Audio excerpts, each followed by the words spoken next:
they couldn't wait to meet their friends. And they lived together, they worked together, they played together, they stole together. That was their life. And as I left, I'll never forget, my mother began to cry, and that was a touching moment. And her only wish, and I can't, was she only wanted me to come back alive.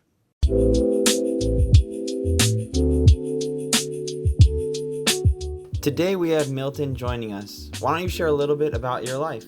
Okay, my name is Milton Anger, and I'm going to be 97 next week. For some people, it's a frightening number.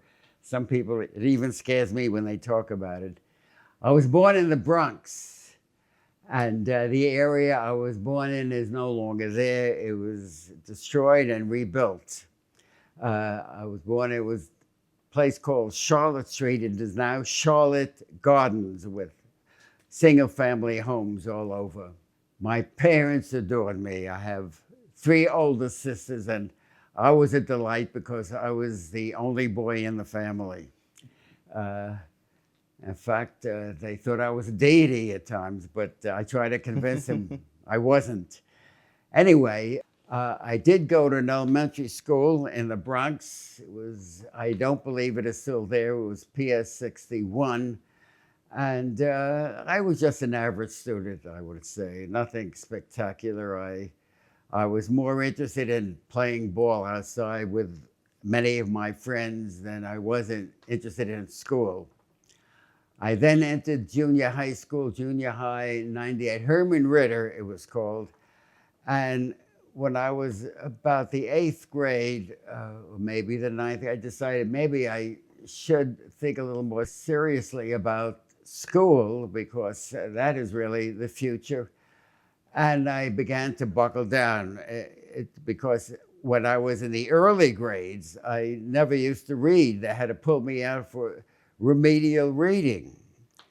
And when I decided it's time to buckle down, I sort of began reading. And then I went on to high school, James Monroe High School in the Bronx. As the terms went on, by the time I was a senior, they put me in the honor class, and I did well. The one thing I remember that still stands out of my mind, when we had the Regents in geometry, it was an extremely difficult Regents. And the state had to lower the passing grade from 65 to 55. And I received over on that, over in 85, and I was called, I received a letter of special attention at that time. And my math teacher, who usually was a tough fellow, was suddenly looked at me with different type of understanding or approach. He was more condescending to me instead of yelling at me as he did on the entire class. I did work after school, and I don't remember what kind of a job. I think was a delivery boy after school in high school. And then I went on to City College. I was happy to be accepted. It was a free college, and I was majoring in biology and chemistry, both.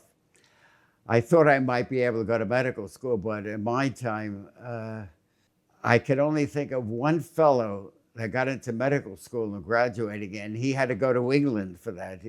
None of the people that graduated me made any of the medical schools in the United States.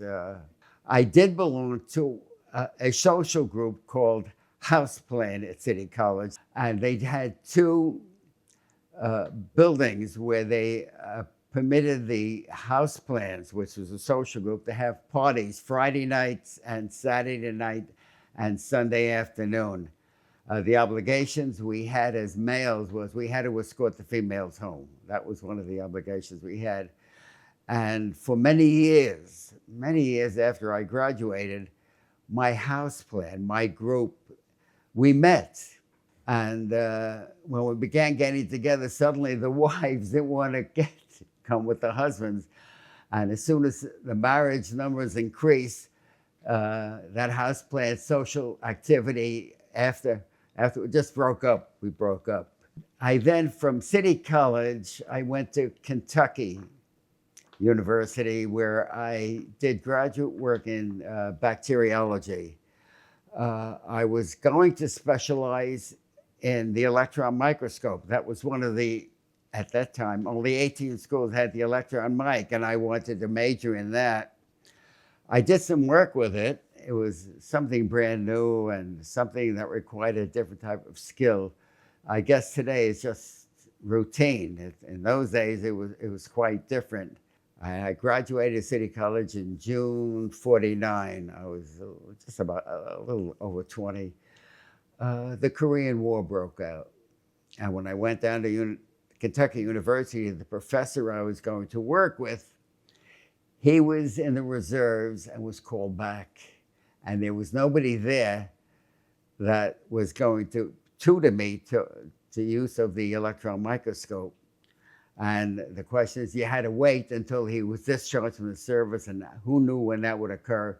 And then my sister says, why don't you do something a little different? Why don't you go into teaching? It's secure, it's great and wonderful. I then came back and I said, okay. I came back and I switched my major to teaching. And I went to Columbia Teachers College, and I received my master's there, and I received a, what is it? I forgot it. Not the doctorate. It's a PD, professional diploma. It's sort of a PhD without writing the paper. That's basically what it was. And I felt I'm not going to go back to write the paper. I didn't have the money to go back to pay for the extra courses. And I felt it would do me no good. So I just continued. I began teaching in what was called a Title I school. And a Title I school is a school that consisted of students that were African American and Hispanic. And it started out as an all-boys school.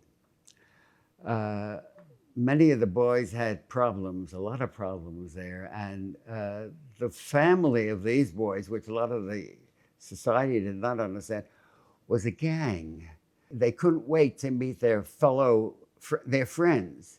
And they lived together, they worked together, they played together, they stole together. That was their life.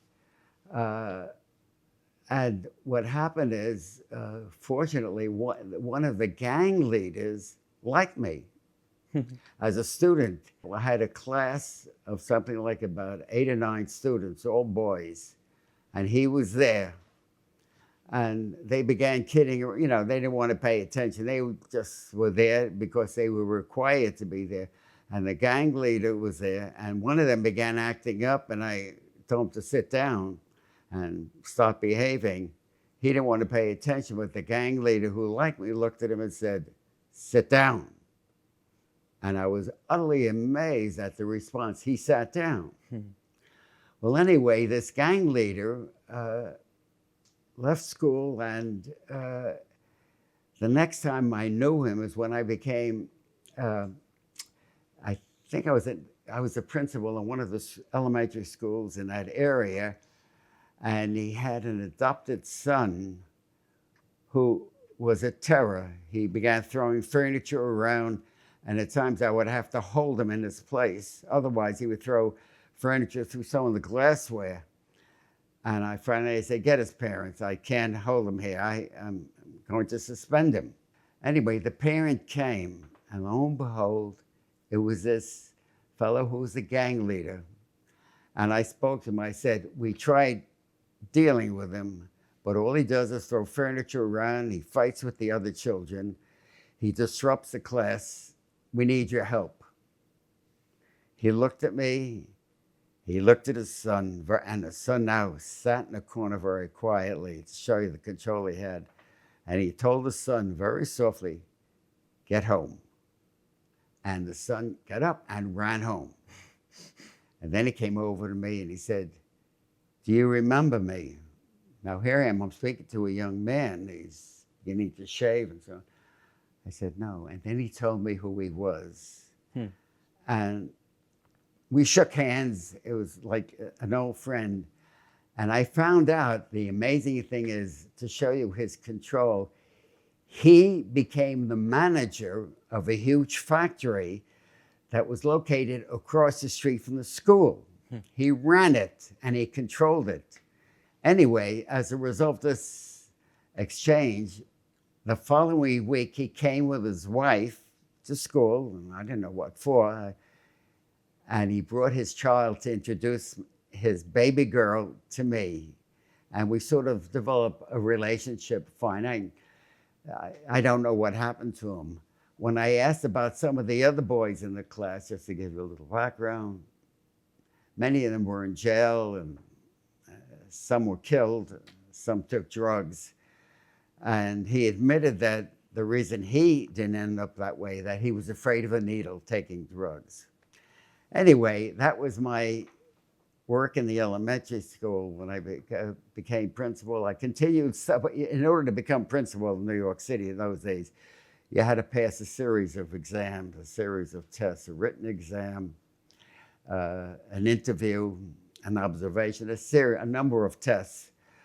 I was proud to say that out of 1,100 people that took the exam, I think just about 200 or 300 passed, and I just passed. I just passed, and I made it. I became an assistant principal, and then I passed the principal. That was a snap afterwards.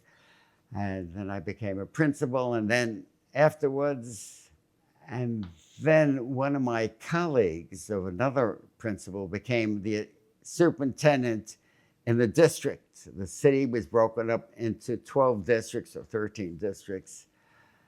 And he liked what I did when I was the principal, and he asked me to go along with him and become his assistant, and I became his assistant to the superintendent. And that's my school career. I should mention, we got married, and my marriage produced 4 great children, fantastic children. 2 boys, 2 girls. I was always proud of them. And they did wonders and stuff. My eldest son became a physician. My oldest daughter became a teacher and a college professor.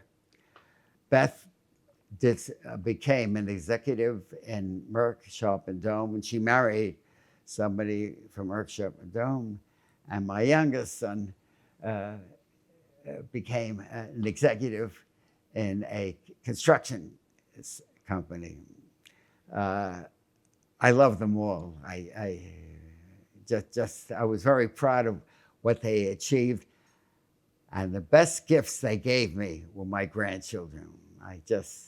I'm not going to rave about them, but they are wonderful, wonderful grandchildren, and I'm proud of them. And today, I'm the proud great-grandfather of 6 great-grandchildren, and rave about my wife because she makes me stay on the right road. Otherwise, I'd make a mess in the house, and I'd leave things laying all over the place. And she's rigid. She wants it clean. She wants it neat. She wants it structured. She's a structured woman, and she's structuring me, and she keeps me going straight, and I love it. I love them all. Good. All right. Well, so what about, you didn't talk about the Army? Oh, yes. I left an important part of my life. When the Korean War started, I remember I was of the age when they were going to draft, and I was drafted at the very beginning of the Korean War, and I'll never forget. I had my niece and nephew over the day I had to leave to go to service, to enter the Army. And they were to keep my mother and father entertained because they were somewhat concerned. And as I left, I'll never forget, my mother began to cry, and that was a touching moment. And her only wish, and I was she only wanted me to come back alive. because she knew what war was. Both of my parents were foreign born and were the subject of discrimination, and they were lucky that they made it to the United States, and they gave their entire lives, devoted to their children.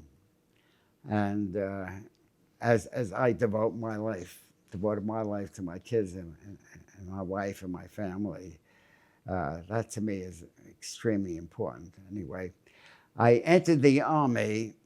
I was in Fort Dix, and took 16 weeks of basic training, and I didn't know where I was going to go.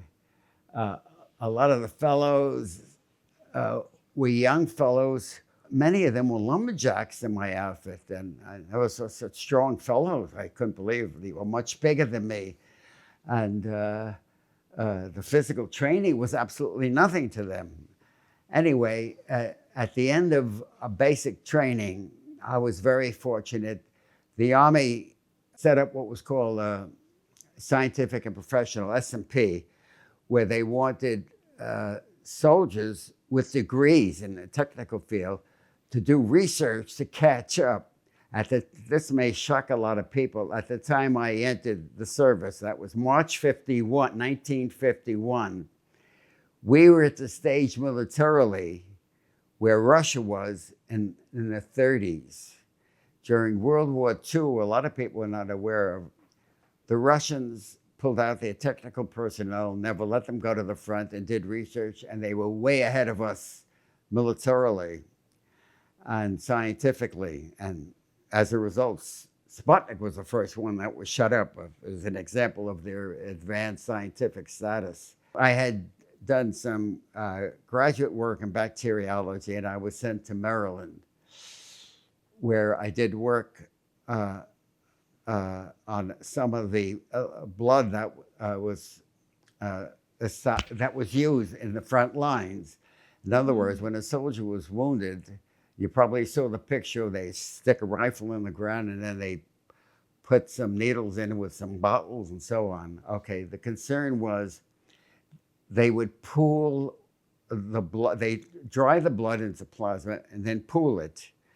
And if somebody had a problem, so it would contaminate all of the blood, because when they would inject it into a wounded soldier, not only did they have the powdered blood, but they had sterilized fluid, and they mixed the two until the soldier was brought back and taken care of militarily. This occurred right in the front lines.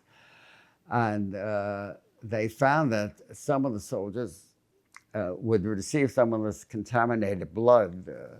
They were then no longer used as a soldier. They'd have to be discharged as being disabled, and it would be costly to the government. So I did some work on the blood, where I checked the blood plasma and I did a series of tests on it. And after a while, all of my notes were then handed over to the colonel who was in charge of the lab. And I don't know what happened to it afterwards. We did have one interesting experience. They would store pathogenic organisms in slabs of meat, and then it would be frozen. And this took place while I was down in Maryland. And then all of a sudden I was called, I was awakened. We need you desperately. And they pulled me out of bed and they went, what happened is the electricity went, and the freezer where this contaminated meat was stored suddenly became very contaminated, and it just blew up like a balloon, all of it. Just gases were produced, and the fear was this balloon-like structure would explode and spread the pathogenic organism throughout the whole lab that we were working in, and they were concerned. The first thing I had to do is I remember putting heavy wet rags over it, and then working with my arms and some chamber. I had to put all of these in what they call an autoclave, which becomes very, very hot. It's a big oven, and to sterilize it. And then they just tossed the meat away, and that was it. Occasionally, I did some work for some generals that came on the post to hunt. They wanted to make sure the deer that they got were not contaminated. I would say that was nothing, though. But my big job was to make sure that the blood that was given to the soldiers that were wounded was not contaminated, and they would, survive out of it. Anyway, after that, I came out. That's when I became a teacher, decided to be a teacher. You mentioned that your parents were foreign born. Could you tell us more about them? He wants you to talk about your parents. Okay. Because they were foreign born. Where were they Yes, from? my And then you parents- can talk about them. Okay. My parents came here. They were born in Poland. Actually, I shouldn't say Poland, for those of you that know your history. After World War I, Poland was divided between Russia and Germany. And my father came from a town called Siedlce. Oh, that was a town called Bilgrine. My mother came from a town called Siedlce. I'm sorry, I was getting a little... Siedlce. She was the 13th child, the youngest. Wow. And what happened is when there were pogroms that took place, they were a little concerned about her being the youngest. And she and her niece, who were born about the same time, she was the 13th, one of her sisters gave birth at the same time she was born. Those two were selected to go abroad. My mother ended up in the United States, fortunately for me, and her niece ended up in Colombia, South America. And I've been there. I visited them. They've done very well in Colombia. At the time I visited them, they do have a huge department store and so on. Although going around with them, I'll just tell you something on the side, because this has changed since then. The drug lords were the dominant force at the time, and I was asked to go with my niece's husband when he went around to sort of act as a protector, but that was at the time. Since then, things have changed, and it's much better. My parents came here. My mother never really learned how to read or write. I tried teaching her. She did go to school, but she was what is known as a finisher. When they made coats or jackets for females, they had to put in a lining. That was called, the one who did that was called a finisher. Mm. And she was paid by the piece. She collected a stub for each coat that she finished, and that's how she was paid. My father started out working in the hat industry, but then things changed. That the firm he worked for moved to the South, where labor was cheaper, and he didn't want to go. He didn't go. Very difficult for him, being a foreigner and not being educated. He couldn't get a job for a period of time. Then he finally did get a job as an elevator operator in the fur industry. And he worked at that. And I must say this, when Christmas time came around, he received a number of Christmas gifts. And unknown to my mother, he was a Times reader. My father had thick glasses, and the only thing he read in the Times in New York was a financial section, and began investing. And then he got me involved in investing. He helped me. He said, start with this, and if anything happens, he'll cover it. I didn't know much. And I began with a little investment here, and then I sold that, and I bought two more, and so on.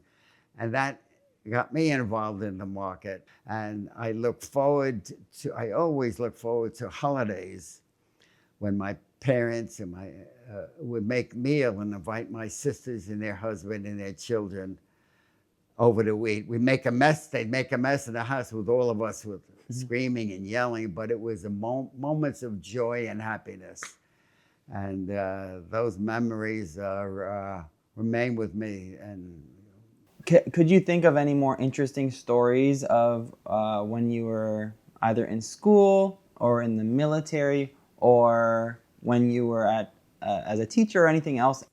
It was a little different going to into the military, and I did encounter some prejudice. Now I will be a little more serious. In my first outfit, when I was in Fort Dix, I think there were 3 Jewish personnel, and the 3 of us happened to be college grads. Most of the others were lumberjacks, and there was one fellow who was in charge. He was known as a cadre. He sort of tried to drill us, who wanted to make the military his career, and they didn't accept him. He was trying desperately to become an officer. And when I went in, I had a number of degrees, and if I would have enlisted for at least 3 years, they were ready to make me a second lieutenant after a short training period.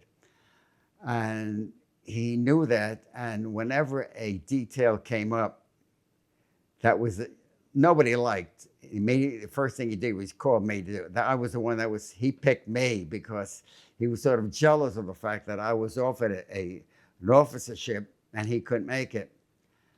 And I had made an egregious error, and one day, and I said, how about you and me going in the back, nobody, just straightening it out between you and me. I was ready to fight. That was, and I'm shocked at myself because I don't like to fight. And I did, surprisingly enough, I did box at City College. And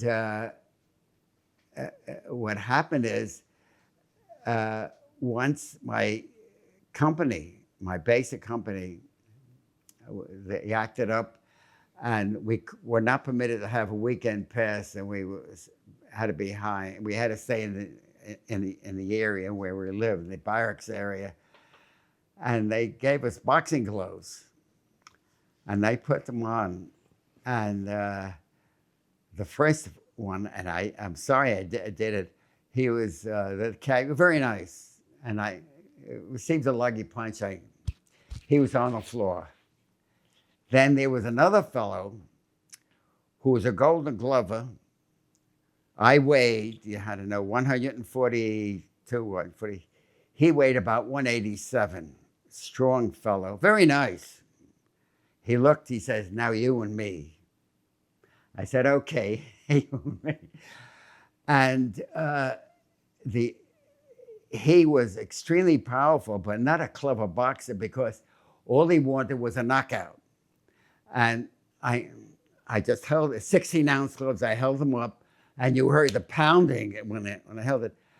And if you know anything about it, and I said, the one thing is, stay away from his right. That was strong. And when you jab, 2 jabs at a time, because that'll sort of confuse him. And because as I did, he kept hitting my arms. And I did confuse him, but he was much stronger than me. And it was a 3-minute round, I'll never forget. And I said, I think that's enough. I thought that was enough. And when I took off the gloves, I will never forget the expression on every soldier that looked. They looked at me differently. They couldn't believe that I was gonna, first of all, they were all afraid of him, because whenever we marched, he was always, jabbing and boxing. He was always boxing. And when we had to help soldiers over some line that they couldn't do the march, he would be there to pick up the soldier and throw him over or something like that. But he was very pleasant, very nice guy, a wonderful guy. He was about a head taller than me, I'll never forget. But he couldn't hit me. I just stayed away from his right, and that was it. And then I said, after one round, I said that was, because I figured sooner or later he'd land one, and that would be me. When I first job in teaching was way out in Long Island in a very difficult school, where the kids were tough, and they never held on to teachers. And that was when I got some of the boys, and I said, we're going to do boxing. And I taught them how to box. They were roughhousing all the time. And then when it came to real boxing, they just didn't know how to handle themselves, and that was it. At the same time, I just want to let them know, as they fool with me, they're going to be a little surprised. And what happened is, I applied for a job. I took a teaching test in New York, which I passed, so I was happy. But then I applied for a job at another exclusive school out in the island, closer into the city. And the principal came to observe me, and I figured the best thing is I show a movie and I explained it and so on. While there were three of them, the principal, assistant principal for the school, and one board member, watching this class, all of a sudden, a fight broke out in the back between two boys. And the next thing I knew was I was breaking them up. And they shook my hand, thank you so much for inviting us, and I never heard from them again. Could you share any wisdom for the younger generation? The only advice I would say, first, be yourself. That's extremely important. My philosophy in life is I never wanted to hurt, either physically or emotionally or intellectually, anybody. And if you can do something to help another person, not necessarily to receive something in return, just to do it for goodness sake and to help that individual, do it. And then don't look for rewards. The rewards will come. The rewards will come in an improvement in society. Some of them are very subtle, some may be direct. But just be a good human being. That's the best advice I can give you. And that's what I try to do. That's it. All right, perfect. Well, thank you for helping me with this interview today, Milton. Our pleasure. And I'd like to thank Judy, who also... She's supporting from the background.